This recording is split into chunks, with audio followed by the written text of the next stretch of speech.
Well, despite interruptions due to COVID, of course the drought and a fall in dairy property values, also a dramatic drop in dairy prices, Pamu have had one of the best annual results that they have ever had.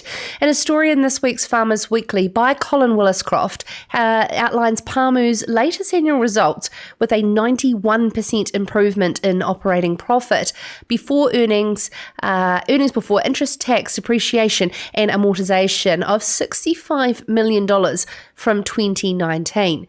Joining us now to discuss how the state-owned enterprise's diversification has seen them ride the storms of the past 12 months is CEO Steve Carden. Welcome to Sarah's Country, Steve.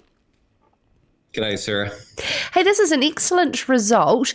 What was some of those key points to the success of your performance?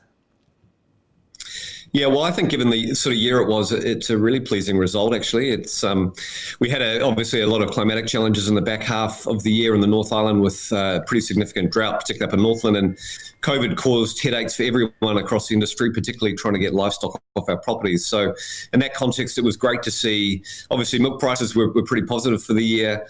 Milk production is up across the country, which we're really pleased about, particularly given those climatic conditions. And, we did a pretty good job of keeping our costs under control in what was quite an uncertain year. So overall, very, very happy with that result. We talked there about dairy land property values and an adjustment made there. Are you concerned at all?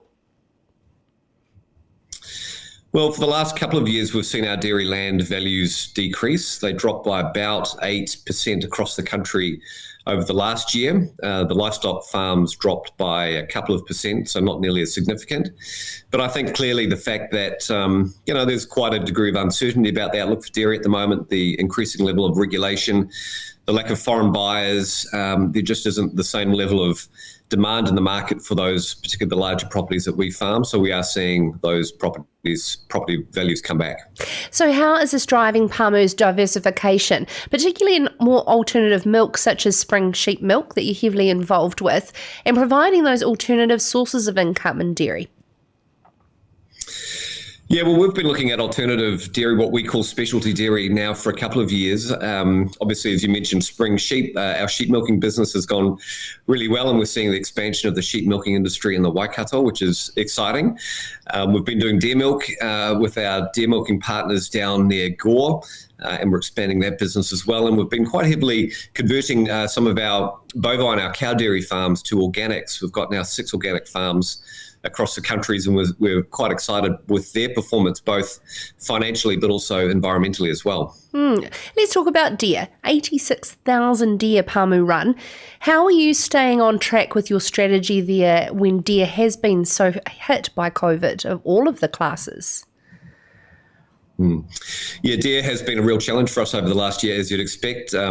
Most of the deer gets sold into Europe and into US, and predominantly it's into food service restaurants. And so obviously that's had a significant impact on the profitability of venison over the last 6 months after some very, very good prices for the last couple of years. So we are reassessing what our portfolio needs to look like across our deer business. Venison is a great product. It's a fantastic meat, but it is a specialty premium meat. And when economies start to close down and retrench a bit, then people choose not to eat out as much. And we're seeing that with demand hitting venison sales.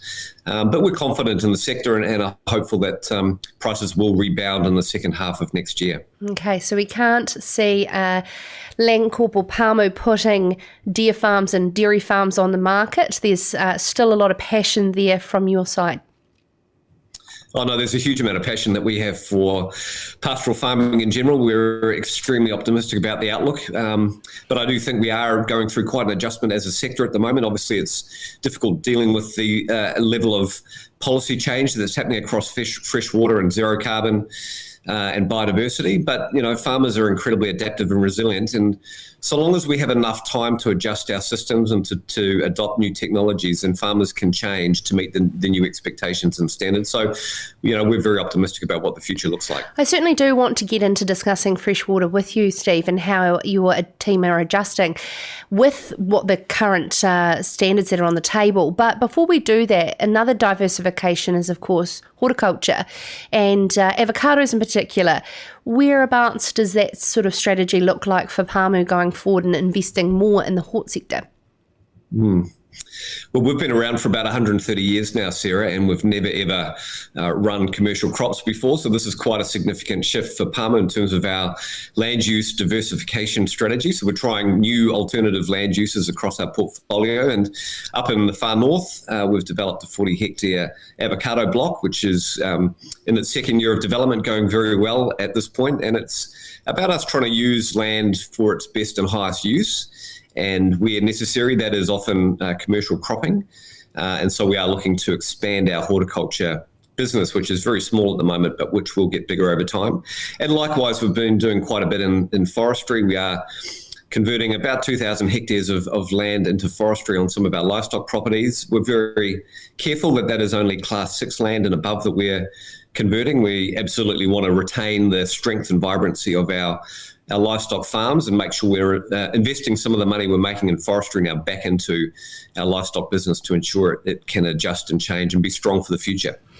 So Pamu created a freshwater group that had the likes of Dr. Mike Joy and Alison Jews on it. And at the time, people thought, where was Steve going with this concept? But when you put the national policy standards for freshwater as they stand today, from Minister David Parker and MFE, where is the advice of positioning Pamu to be prepared for these types of standards? Did they come as a shock to you, or were you quite ready for this?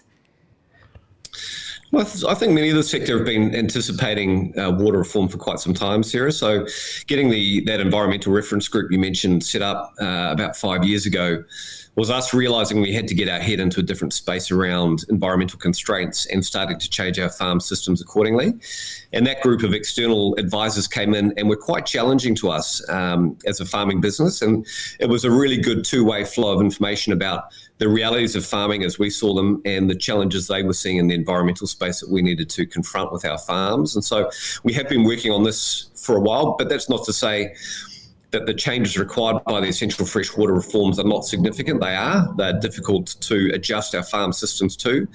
We're doing a lot of work right around the country in new technologies that can help us reduce the rate of fertiliser application. We're de-intensifying in quite a few areas and moving to the likes of organic farm systems, which allow us to have a lower environmental footprint plus get a premium for our products. And we are looking at new technologies that allow us to farm sort of smarter and with a smaller footprint. So we are facing into these issues, but they're not without their challenges. And, a part of, I think, Pamu's role in the sector is to take our learnings and the insights we get from some of the experiments we do and make sure we take those learnings out to the private sector so they can learn from us what's worked and what hasn't worked and hopefully adopt some of those changes in their farming practices. I know our audience will be thinking there'll be a large percentage of maps that cover Pamu Farm that will be under low slope. How are you going to be able to adjust your winter grazing program, in particular in those southland farms? Yeah, well, this is a very hot topic for us at the moment, as it is for many in the far south. How do we reduce our reliance on winter cropping? We have been working pretty hard over the last couple of years to slowly change our farm systems to reduce the amount of winter cropping we are employing, particularly on those low-sloped lands across our deer portfolio in particular. And it does take a while. We've got one farm which is doing an all-grass wintering system at the moment very successfully, so we've learnt from that and are now looking to extend that into a few of our other farms. We're being very careful with our fencing. The layoff areas are all starting to work, but, we still make mistakes, and there are situations where we get it wrong after a heavy rainfall event and we get caught out. And I think, farmers are after... We know where we need to end up. We need to pretty significantly reduce winter cropping across our portfolio where we can, but we just need the time to make those adjustments so that we look after our people, look after the animals, and do what's right for the environment at the same time. Coming up next to close the show, Steve, we have Malcolm Ellis on from LIC about a rise in demand for sex semen and a drive to reduce bobby calves. How is Pamu getting advice from the industry to position its livestock business to be better in terms of animal welfare, in particular with bobby calves? Yeah, again, that's another really challenging topic, Sarah, that we're trying to work through. How do we get sort of bobby-free dairy systems developed? We've now at the point as a business where we raise about 7,000 dairy calves in addition to those that are replacements. Many of those are going into our bull beef program that we're developing with our livestock business, which is what we call techno beef, which has been quite an exciting farm system development in a livestock business. And we are transferring other bobby calves into our traditional breeding and finishing programs. So that's all going quite well, and that's a significant step forward from where we were even 4 or 5 years ago in terms of those numbers. We recognise that consumer expectations about how animals are looked after are changing quite quickly, and practices that we've regarded as commonplace in farming for decades, if not centuries, are suddenly unacceptable. And we need to continue to adjust our farm systems to sort of stay ahead, or at least with the expectations that our consumers who buy our products have about how we're producing that food. So we're making some headway, and it's great to see that the genetics companies are developing sex semen solutions, which will allow us to, increasingly reduce our reliance on bobby calf culls. Thank you so much for taking the time to join us, Steve, on Sarah's Country. First time, actually. It's a privilege to have you here, CEO for Pamu, Steve Carden. This is Sarah's Country.